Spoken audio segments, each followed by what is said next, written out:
Hello. Hi, everybody. Welcome to our stream. I, as always, am Suzanne, brand manager for Fellow Traveler. And today I'm joined by Gareth. Hey, Gareth. Hi.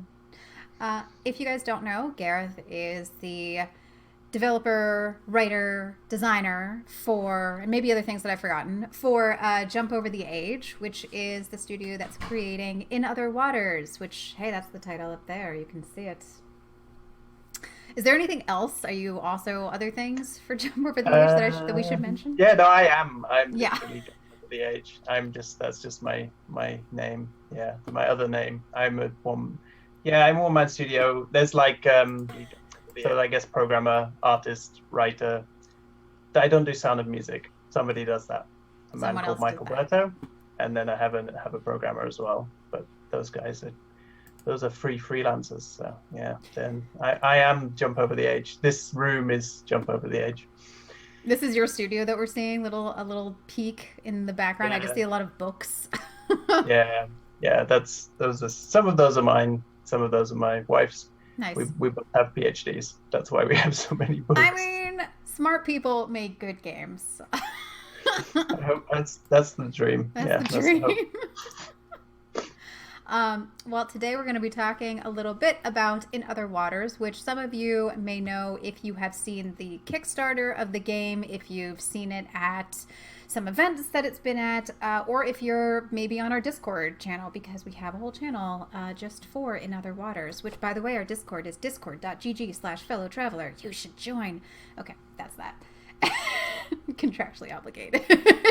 I should probably join though. Yes, please join our Discord, I didn't Gareth. know there was a Discord channel for it. I'm pretty sure I've mentioned There, it. maybe I I knew. feel like I don't know. Maybe I've failed to bring it up. But yes, you should join our just Discord. I was talking about this stream in that Discord channel, saying everybody, please come hang out. Yes. So Gareth, can you tell some people who are watching who may not know about In Other Waters just a basic overview of what is this game? Yeah, okay. So In Other Waters is a game where you play as the in-suit AI of a xenobiologist exploring an alien planet. And you play the whole game through the interface of the suit as the AI. So you monitor transmissions and see the sonar. You see kind of creatures and plants through sonar signatures. You see scan information. You take samples. You classify creatures, and you do all the kind of sciencey stuff that Ellery doesn't do while she's piloting. Ellery, the xenobiologist who pilots the suit around, and you tell her where to go and what to study. And the game is a kind of I guess a kind of science fiction mystery because Mm-hmm. Ellery is hunting for her missing friend, Mine Nomura, and you're kind of learning about their history. And she's also kind of finding out what happened on the planet that she's on, which is Glies 667cc, which is a real planet. Although Oh, I don't know if there's alien life on it, but I it's a didn't know it real was a real planet. it's a Where real where is it? Can we go? where is it? It's in the Gliese 667 system. Okay. Uh, yeah, which is somewhere like in the Scorpius Nebula, I Oh, believe. cool. Yeah. and it's As a it's a planet. Scorpio, I support this Yeah, narrative. it's your That's my neck of the woods. yours. You own it. Yeah, it's yours. Um, yeah. So you're finding out why there's life on that planet, because in the Another Waters universe, humanity has expanded to the stars, but has never found any other life. Mm-hmm. And it's a kind of regular occurrence that huge corporate entities, like the one that you said Ellery actually works for, basically go out to planets and they like strip mine them for all their resources. But As you do.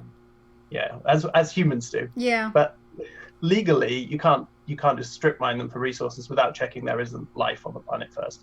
So that's where biologists like Ellery come in. They get paid a pretty rubbish wage to ship out to a crappy planet that's usually pretty horrible, and do some cursory scans to just check there's no life that's going to be destroyed. But it's so regular that you don't find life that all the biologists who do this never expect to find anything.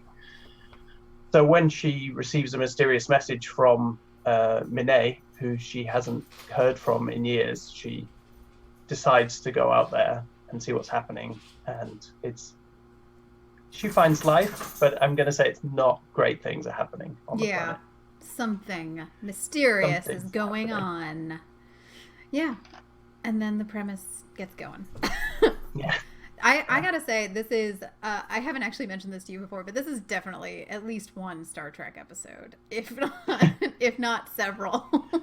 Oh, yeah. Yeah. Yeah. I'm not really a Star Trekker, though. It does sound like a Star Trek episode. It really, you're right when you say it. But in my brain, it's very like 70s science fiction, and like it's actually very in my brain it's all very J.G. Ballard, because he wrote all these even though it's set on J.G. Ballard never really wrote things about space, but he wrote like a lot of stories about scientists in like environments which are kind of like beyond human. So like he wrote The Drowned World, which is a story about when the oceans rise and Earth kind of returns to like a kind of prehistoric phase, and there's like giant iguanas everywhere. But what's great about his stories is that they're always about scientists rather than like soldiers or anything else. So they're like, and all the scientists are just kind of going slightly crazy and disappearing off into like this new existence. Like they're not kind of trying to save the planet from annihilation. The annihilation of the planet is inevitable.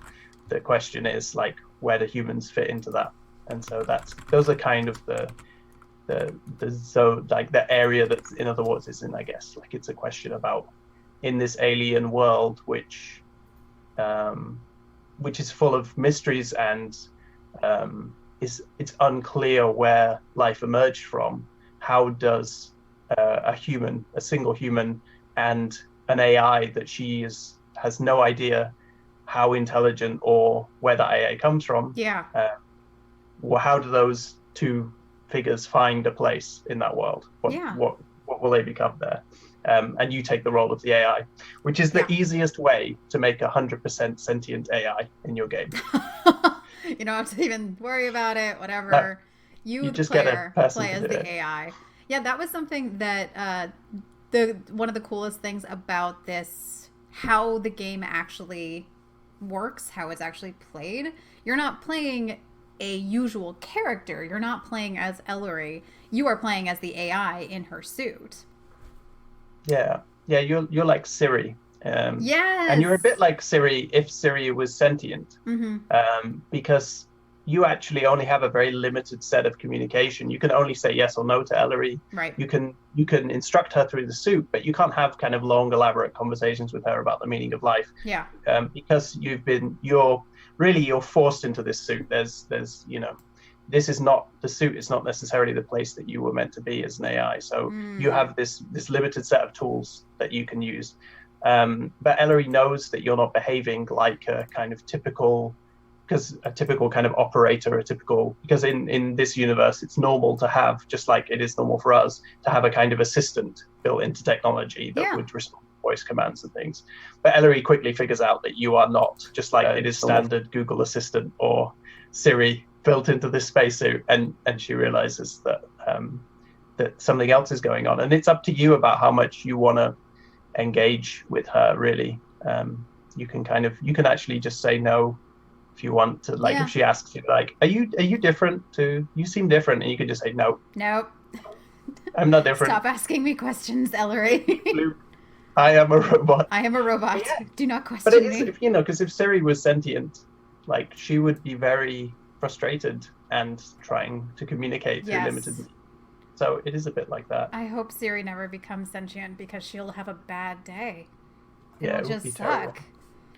Actually, it's I don't know if you ever saw the stream Two Bots Chatting. It's like a stream No. where two Google Assistants, I think they were Mm-hmm. placed facing each other, and they were live streamed talking to each other Oh no. Oh no. for like, weeks. I think it was like Yeah. ran for a long time. You could tune in anytime, and they would just say like total nonsense, like. Yeah. But they would also like sing songs together because of the way their AI works, they're just searching for responses. So they'd just start, like, one of them would say a line from a song and another one would say the next one and then the next one. It was so creepy and weird. But one of my favorite things about it was that people started doing all this fan art of these two characters. Aw. And I saw a lot of drawings where people drew the Google Assistant and then they drew a cross section where there was like a person trapped inside. Ah, And that's because terrifying. they had this idea that there's like people were kind of imagining that there's a mind in there, and that's what we do when we Yeah. see kind of like things. And I've always had that in my head when I thought about like the position that the AI in other words is in. They're kind of like somehow trapped, and that's you're somehow trapped, Yeah. trying to figure things out, but also trying to just communicate. Ray in our chat has a very, very good question, which they think is very boring, but I do not. Which asks how much applied and normative ethics come into play when you are playing as the AI, and what range you can expect from the AI when you're playing as them. I mean, it's because it's kind of this wonderful trick because you play the AI, it's kind of up to you. Like, there's a lot of one thing I want to encourage with the game is a lot of like out of game play, and I saw that with a lot of streamers of the original demo, which was because they can only say yes or no to Ellery, but they would chat to Ellery while playing the game. So people would be like, all right, El, all right, we're going to go over to this place now, and then we're going to try and figure this out. And I think like that's something that I'm trying to encourage. I'm trying to make a feature of the game, even though it's not something that happens in the game, because there's a game so I guess like, yeah, to answer that question, I'm kind of saying like that it's up to you to kind of decide like what rules your AI has available to you. Like you can't, you don't have so much control. It's not like you can just like stop Ellery's oxygen flow and then end the game. Yeah.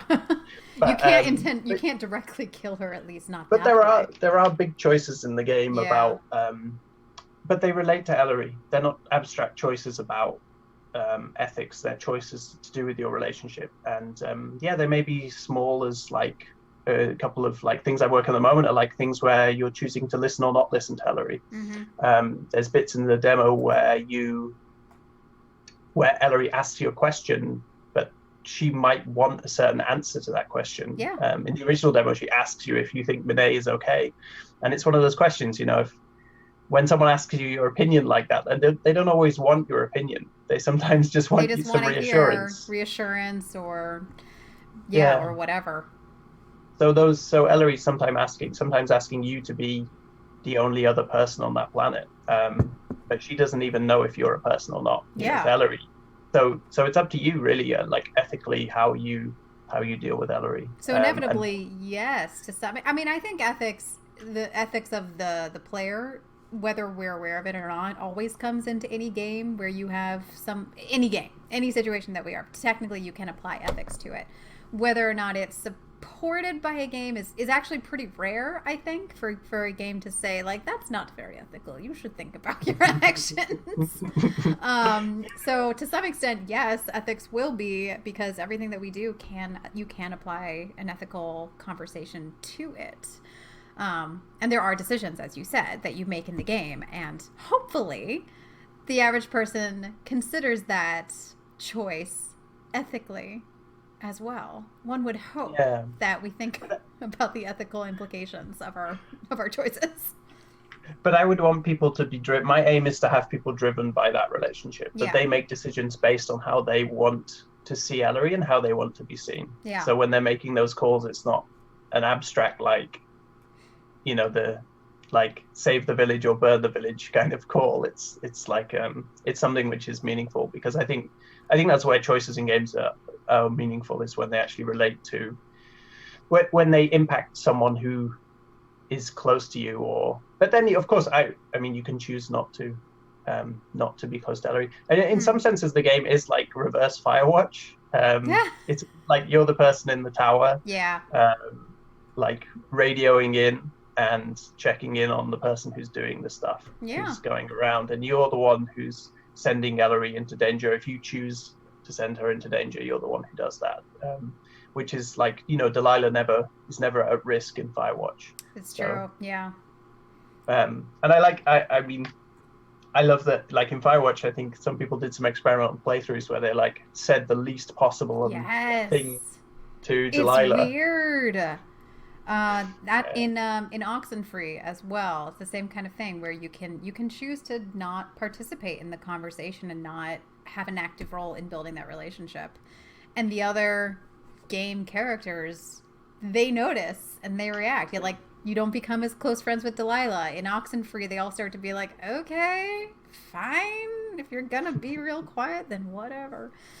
Yeah. And that's the third choice. I say there's a yes/no choice response, but there is no response is an option as well in Other Waters. So if you don't respond to a question, then I mean Ellery will just keep going. She'll be like, okay then, I guess I will do what I want.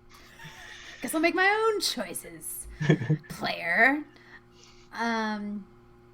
Someone asked a question in chat that I'm going to lead up to, because you've had so this game is on Kickstarter. People can still back it, right? Yeah, we have a Slacker backer thing. Yeah, you can get there from the Kickstarter. Nice. Which I will link in the chat as well, so people know where that is. But also, you've been doing some lovely updates recently on your progress in the game. One of which most recently was about sound design and music and new things that you've been adding in there. And someone in chat, Sergey Nowak, was asking if they're looking at the GIFs that we're showing on screen as well, that they can really say that there's kind of a sonar approach, or at least it can be seen that way. And they were curious if you have played naval games or if you like submarine movies. I like the whole submarine genre. But I didn't play a lot of naval games. I think there's these really hardcore cockpit sims, which I really like, and I like the idea of cockpit sims, but I'm not I never really got 100% of them. And I guess in a way, In Other Waters is like a cockpit sim for people who are not super hardcore cockpit sim people. Yeah. It's people who like the idea of playing a submarine game where you operate the sonar and stuff, but actually those games are often very dry and don't have a narrative, and they don't have and they're not that accessible, and they're maybe not that attractive quite often. And so I guess this is a game which kind of hopefully has those qualities, but actually has all the other qualities you'd want from an exciting narrative indie game with a character that you can talk to and all of this stuff. So yeah, I like that stuff. And also I do submarine space. I like science fiction that treats spaceships as submarines. Okay. Sounds a bit weird, but because I think sometimes in science fiction spaceships are in Star Wars they're sports cars. You get in one, you step on the accelerator, and there you go. But there's things out there where recently I was watched the most recent series of The Expanse, and The Expanse is really good for having these kind of plot lines where it's about classic submarine plot lines, where there's a commander on the ship, and then another commander joins the ship, and then they're fighting for command of who's going to run the command deck, and this is a very submarine premise, this kind of claustrophobia of there's too much authority in one metal tube, who will win. But then also things about evading torpedoes that are about running dark, or so all of this language that I think does adapt well into science fiction, because it gives this kind of chunkiness to everything. This feeling that the technology is and also there's like hostility to the environment around, and you have to pay attention to physics, and like things happen slowly, they don't happen super fast. Yeah. And so while like there are no torpedoes to launch in other waters, I Yeah. can say that you won't be launching torpedoes at alien sharks. Spoiler alert. No torpedoes. Sorry. If that's what you're looking for, it's not here. Yeah. But I think that kind of chunkiness, that feeling of like interacting with an interface that feels like a functional interface, and that feels like something that, like in this case, could be used to do science or to navigate. I mean, the whole navigation system in the game is based on like a lubber, which is like the two lines which you have on a compass. Yeah. And if you're diving, you like indicate, or if you're just orienteering generally, you like move those two lines in order to set a vector. Right. And so like that's how you move in the game. You move by the same principles by which you would move when diving. Like you would say, I'm going to head out at 110 degrees or whatever. Yeah. Like that's the same. The game works on those principles. So it's kind of like based in that stuff, but it's a game that is like, I said Firewatch earlier, and I guess like games, like where you have a narrative, you have characters, you have like exciting moments where things change, or like, so like a combination of like a submarine game and a science fiction novel, I guess, is like actually it. I mean, speaking of diving, do you dive yourself? Are you a not submarine diver? Are you a scuba diver? Yeah, I'm doing submarine. But no, in fact, I've never scuba dived, which is very sad. And it means that I have to do lots of research to make sure that I'm not doing silly things in my diving game. But the game did, like a lot of the ideas from the game did come from a summer in 2017, which I spent a lot of time swimming in the Aegean. And I had loads of crazy experiences there, just like swimming with just going out and swimming and holding my breath and diving down and finding weird things. And like I found like a weird translucent thing that was like a sack full of organs, I guess. I think it must have been a salp.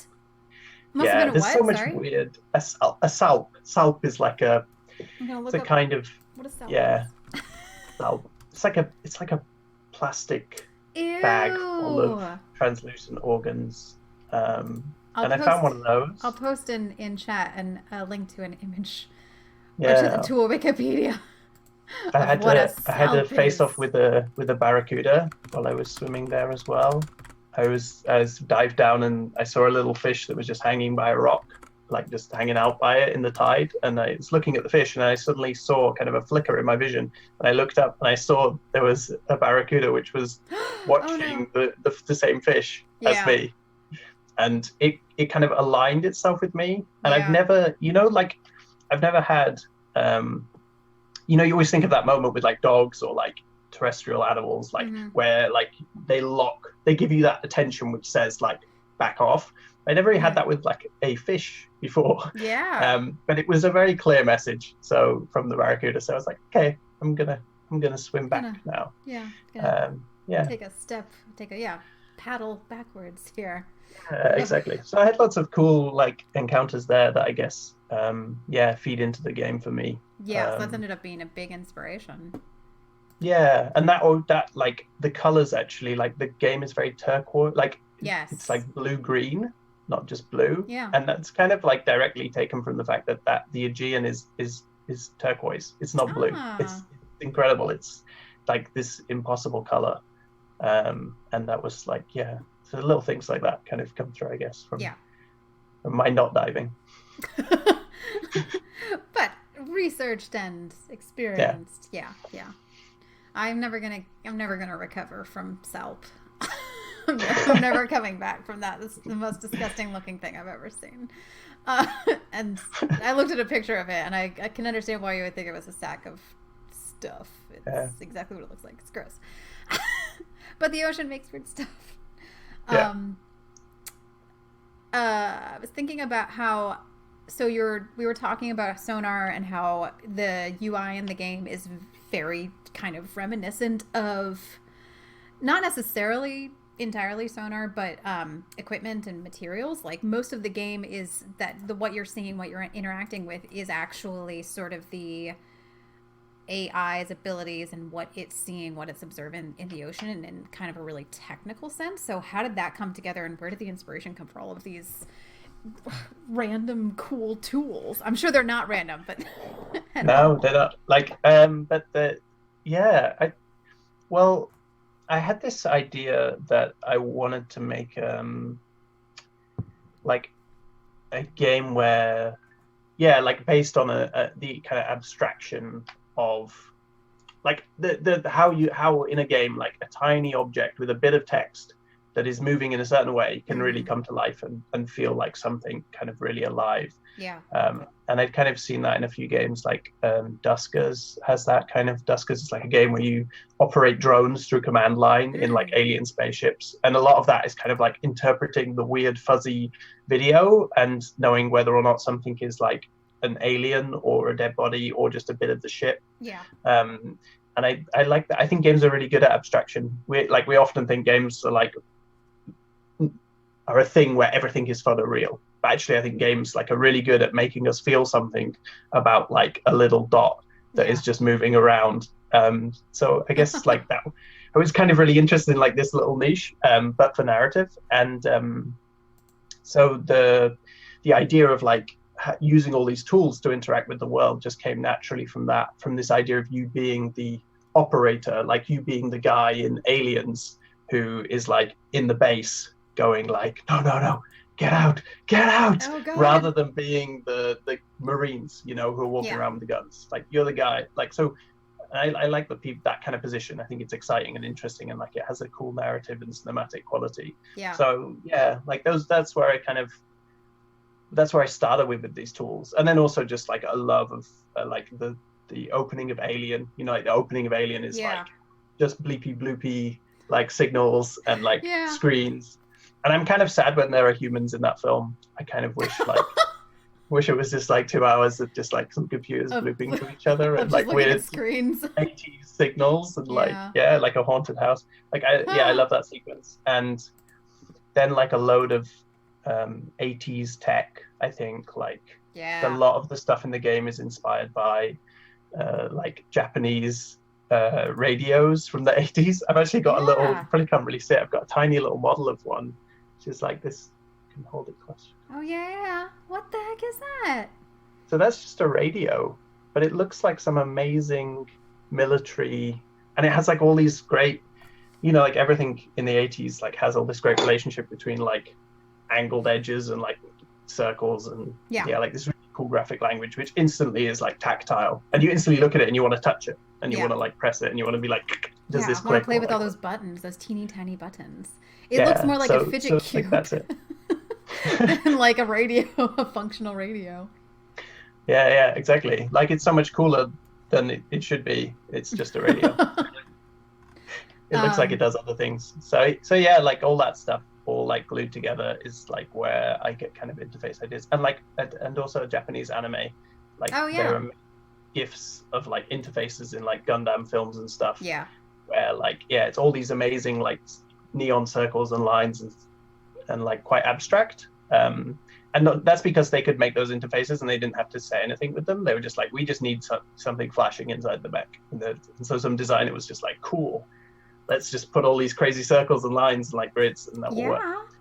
But I'm trying to make those functional. So that's my... Well, yeah, speaking of those things, you were sharing some future ideas that you've had about the nodes. I'm talking about your notebook pictures that you were sharing on a recent Kickstarter, which I'm now letting people see, of many nodes and panel designs that could, some of which have already been added and some of which may be added in the future. Yeah, like the game only has, which is, so I'm been a graphic designer for years, and like the game only has basically 3 colors, which is like it has 4, it has white too. I use white. But that's it. Like, and there's other bits in the game where like that palette shifts, but it's never more than a 4-color palette. And that actually, like, if you say you've got a 4-color palette and most things are also going to be within this specific language of circles and lines and the thickness of those lines, and like, then you have to try and communicate information to the player, that's quite challenging. So I spend a lot of time like sketching out like languages, like node languages, like how can, with just a circle with like a line, like how can I express the information about like what's at that node? Is it blocked? Is it like, does it have a sample there? Does it, like, is it a place where you can dive into a cave? Is it a place where you can come up to a higher level? Is it, so like trying to work through that, and that's quite, that means like the UI goes through lots and lots of iterations. Yeah, definitely.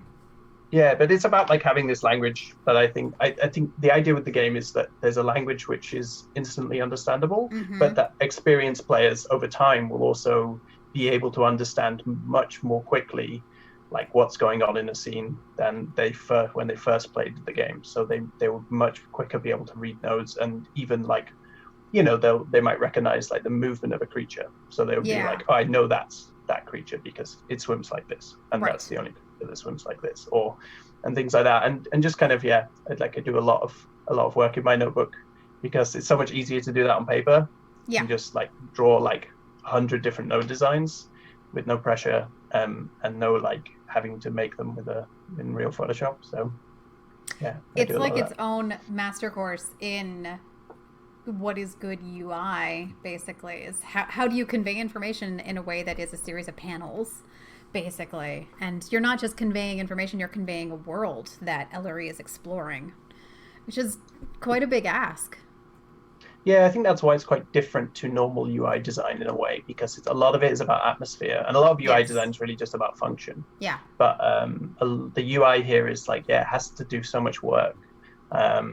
So I've been through a lot of iterations, but I think I'm pretty like happy. It's pretty close. I don't know. I might end up like adding I added like a whole set of new panels in January that I didn't expect to add for diving into caves.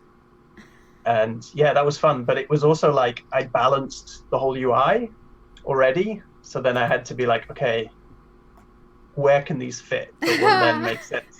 Because there's this like really subtle balance in the UI, because if you look at it, it's not actually 100% symmetrical. It's not, it's like missing bits and gaps, and it's all about trying to get that like little radio feel, like that chunky feel. Yeah. So it has this kind of, like between unbalanced and balanced, between like, because the thing when you look at like the UIs for like NASA space shuttles and stuff, they're not like there's buttons which are just like crammed into the corner, because when they were making they decided like, oh, we need an extra bit of function here, or they added functionality, or it's not made to be beautiful.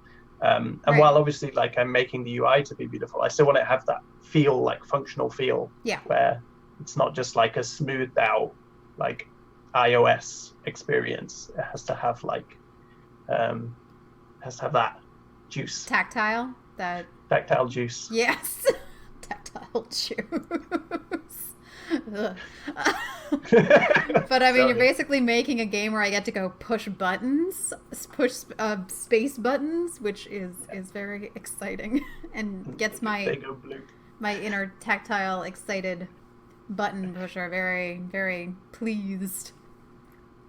But then something that, as you've talked about on some of your Kickstarter updates, that then comes really is important for that communication to the player is the sound of the world. So what does the player hear when they're playing the game? This is like a very complex debate that has been staged between me and my amazing sound designer and composer Michael Berto, where we've talked a lot about like what is it that you're really hearing? Like, are you hearing the world, or are you hearing like a signal from the world? Is there like, there's one point where we were talking about how maybe the music is actually the AI like synthesizing music for itself. It's kind of like it's humming. Just humming. It's a bit like the AI is humming to itself while it works. Oh, I love that. Maybe like a non-canon explanation for why music is there. So you can have that. But I don't know if that's going to go in the game, but I kind of still love that. That's a sweet idea anyway. Yeah, but we wanted I think this idea of like a relationship between signals. But as I worked on the sound design, we found that like it's necessary to separate the UI and the world in a kind of distinct way. So like initially we were, especially in the original demo, we were much more towards this idea of like, we will never have water sounds. We will never have like bubbly sounds. We'll never have this. and we're kind of still there, but like we had to add just a little bit more like world stuff as we worked on the game, because things like as you get close to like a fast moving current, it kind of feels right that you should hear that. And then when one of the things is like adding creatures telling you like what they're doing, and there's this really like this scene I'm working on at the moment, like there's these creatures which like they find all the food in an area and then they like graze on that food. And when they kind of encounter each other in different ways, and when they decide to change where they're feeding, they like make a noise to tell each other that that's what they're doing. Yeah. But what's cool is that like we've been messing with kind of filtering and like location-based sound. So all the UI is not location-based. It's all just like you press a button, you hear the noise. But that's all location-based. So you get this thing where like you're starting to go into a reef, and then you'll hear like just really quietly like something go or whatever, just something out there. And so instantly you're like, oh, well, what is that? Something. And then you're trying I don't know what to, it like, is, but it's definitely something. Yeah, and there's this, it just gives this really strong sense that I think I'm trying to do with the animation and the visuals anyway, which is like of an ecosystem, like things talking to each other. Yes. And so then like, I think we realized that like the sound has to do that as well. Like the sound has to demonstrate that this is a world that talks to itself and each other. It's not a static like set of like it's not resources, it's not like animals for hunting, it's not just background, it is the game. Like it's the thing you're exploring in the game is this ecosystem. So then it has to communicate, and the best way to pass that communication through was sound. But then like the UI sounds are like, we looked a lot at like Blade Runner and Alien, because they have like these great weird sounds. Yeah, very futuristic neo-noir is what Blade Runner makes me think of anyway. Alien is more just space sounds. But there's like space. There's a scene in Alien in Blade Runner where like he's like zooming into that picture. Yeah. And it's like this weird like bleeping and like and loads of like weird sounds together. Yeah. And it's something that you I don't think you'd see in a sci-fi film now, because we're so used to the idea of technology as being accessible, being something that we use every day. Yeah. So those noises would be like, in a film now, would kind of sound like your Nintendo Switch or whatever. Like they'd be more synthesized. Bloopy and clicky. But those noises were made in a time where people were still unsure, I think, like especially in the 80s, like technology, like in that film, it's like, is technology good or bad, or what is it? Is it like, because that's the whole theme of the film. The film is all about like AIs and androids and like, will they destroy humanity, or are they the new humanity? And so then technology becomes this other thing, and so the sound design actually reflects that. I think it reflects that, because it makes it more alien and slightly more disturbing, even though it's a very regular thing. Like he's literally using like 80s Photoshop, but it sounds like he's operating on like he's doing an alien autopsy. Yeah. And so I guess like, that's the kind of zone we try to just like nudge into, that like make it slightly it's not like it's a horror game, but just that like the technology is not, it's not human. Yeah. It's something else. Well, I remember actually reading something about how at least for the Alien itself, that there's actually some cool stuff that I don't have on hand, and folks can find if they're interested, about how they decided what they wanted to sound something unusual. And I think they ended up combining a lot of animal sounds with completely not alive sound effects. I don't know why I can't think of the word, but something that wasn't flesh and blood. Yeah. To make it seem, just more alien. more xeno, whatever. What is the term? If it's not human. Never mind. I don't know. I don't know what I'm trying to say. But yes, more inhuman. Yeah, and we've experimented with a lot of, we haven't still locked down like all the creature noises, so we're still experimenting. And like Michael lives in Australia, and like he like goes out and records bird noises, or he like sets up on his kitchen table a load of like bits of glass and wood and makes me some weird noises using that. And like, so he has a lot of tricks in his box of tricks that he uses. So yeah, it's There fun. was a cool example that you mentioned in your Kickstarter about a different game about Capsule, which was made by Adam Saltzman. And when you encounter what's essentially a space whale in that game, and I actually have that here if people want to listen to it. They can still hear us talking. I know.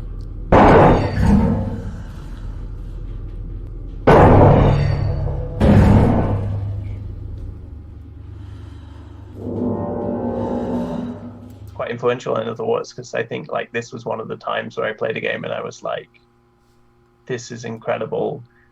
Because I just crashed because in the game you pilot like a little submarine, you're kind of looking at a top-down monitor, but you're in the submarine. Yeah. And so when you crash into the whale, like you hear banging like out there. Yeah. And then the first time I ever did it, like playing this game just at random, like it's not like a very famous game, even though everyone knows Adam Saltzman. It's not like one of his big games. And like when you crash into the whale, and then it's all it is a dot, and then you hear like bang, like massive bangs as it hits the side of your craft, and then you just hear it go make a spacey sound, a whaley sound. I just froze. Like I was like, oh my god! I just like let go of the controls until it passed. Yeah. But the thing is, it's not a threat, and it's not like it doesn't damage your ship really, and it doesn't do anything. And actually, there's this like a very elaborate trick where you can guide a type of like drone torpedo into that whale to blow it up to get a load of resources. But I didn't know that until years later. My emotional track is the resources. That's like very video game, right? Yes, like very. This magical moment, but it turns out that you can blow it up to get resources. And that's, I guess, like everything up until that point is like what I was kind of thinking, like planted in my head a little seed of In the Waters, where I was like, what would it be like if this wasn't just like a random moment that I happened? I'm so sorry for the sudden disappearance that we did. It was entirely on my end. My internet just completely went out, and I had to restart the router really quickly. So that's fun. Wow. Yeah. I know we were talking about sound design and whatnot, but in part because it is nearly midnight for Gareth. Gareth is being very kind and staying up very, very late for us because you are based in the UK. So I wanted to just touch base quickly on one other thing that I thought was really cool before we let you go for the night. But that specifically was something that you showed only on Twitter a few days ago, and it's Ellery, a design that you made of Ellery, which I don't think you'll see in game, but so just tell why. Tell us why, because it's very pretty, and I'm going to show people. Thanks. Yeah, this is kind of an interesting one because you never see Ellery's face in the game. As right now, I mean, I should, like anything I'm saying now is like, probably true, but let's just say, the game is not out for a while. But you never see Ellery's face, and that's kind of because you don't really see anything apart from signals and text, and you hear things, and I don't want to break that rule. Yeah. But when I actually kind of have been writing a lot of Ellery voice and dialogue, and I really felt like I needed to see her face just for me to start with. And I've been thinking a lot about her face for the kind of 2 years since I kind of first started thinking about it. And yeah, I guess like I was like, okay, I guess I will paint her face, because I was also thinking that I would like her to appear potentially on the cover or in the art, or so it's something you might see, because I think that's kind of important, but not something in the game. And so like I kind of started to paint her face, which was like very painful, because painting faces for me is very painful, because they look terrible until they're right, like which all paintings do. Like all painting is painful, but painting like non-existent alien fish is slightly less painful because nobody knows what it's supposed to look like in the end. But when you're painting a face, and especially if a character that you've spent a lot of time thinking about and writing, and then it's not right until it's right. But yeah, it's as right, hopefully right now. Yeah, and that's Ellery, and yeah, it's kind of important, and her voice is kind of a big part of the game. And one of the really fun questions, actually, I kind of threw a spanner in the works this week on Twitter by asking some people who wrote the scan entries in Metroid Prime, and some people were like, "Wait, what?" Yeah. Because I think they were like, "I didn't think about that," and now that's ruined the entire game. Yeah, who's writing those? Where do they come from? And maybe, yeah, like they're kind of, the answer is kind of, they're like a weird space database, but then they're also like, they're kind of, some of them are maybe like Samus's internal monologue or something. But maybe. Yeah, they're weird. But I think that one of the things that's happening in this game, and is really important in this game, is like no one's encountered this life before. So you can't consult like an encyclopedia of alien life. That would be weird. Right. And also like, I don't know, like I became less and less interested in these kind of just scans. Like you just say, "Oh, we're scanning," and then it's like some text pops up, which I understand could be like some AI program which is doing it, but then you're the AI. Yeah. So then I was like, that feels kind of weird if there's another AI in here also doing the, like, translating this into plain speech. And I also didn't want to like bomb the user with like raw data. It's like no one wants to like scan an alien creature and be like, well, here is its metabolism. Here's all of its stats. Metabolism, yes. Like, this is its cellular makeup. No, it does not use DNA. Like, it uses this encoding system. It's like, yeah, people would just, they don't really want to be that kind of biologist. Right. So one of the things that I realized is that Ellery should be making all these observations. So now in the game, whenever you kind of point at something, essentially, when you use your scanner to scan something, then Ellery receives the information and records observation. Which gives it a more human feel anyway. She's going to have opinions about stuff, maybe. Yeah, and it means her voice is everywhere now, which is kind of lovely. But it also pushes the big theme of the game, which is symbiosis, and symbiosis in the ecosystem, but also symbiosis between you and her. And I like this idea that you point and she describes it. Yeah. It's like a really simple relationship, but it's a nice kind of basis for the start of the relationship. Is you get to tell her where to go, but she tells you where, like, what is there, like what. Yeah. So you're saying like, what's that? And she's saying, oh, well, over there are like some weird stones, and you're like, oh, let's go look at the weird stones. Or you might be like, nah, I don't want to look at the weird stones. I don't care about those stones. They're not important. Yeah. I promise that there are more exciting things than weird stones. I don't know. It depends how weird. Weird stones might be pretty great. It could be weird. Yeah. Well, I did want to share that because I thought it was a very beautiful drawing of Ellery's profile of her face, her feature image. However, that ends up influencing the game. But yeah, it's very much a game about this relationship between an AI, aka the player, and Ellery, this human who we'll learn all about, I'm sure. Yeah. Well, I did not want to keep you up too late, so we will end this lovely stream at this stage. If you were watching this live and you experienced what we all did, where the stream suddenly went offline, I will clip together a version of this with both video files and put it on YouTube so that you can watch it all in one go if you weren't able to catch the beginning or something like that. But yes, thank you so much, Gareth, for joining us today, telling us all about In Other Waters, and giving us some insight into the updates that you've been making to the game. Yeah, thank you for asking lots of questions that made me talk about salps. Oh, that was not my favorite. But now I know what a salp is, whether or not I want to. when you encounter one, I'll know. They just look disgusting.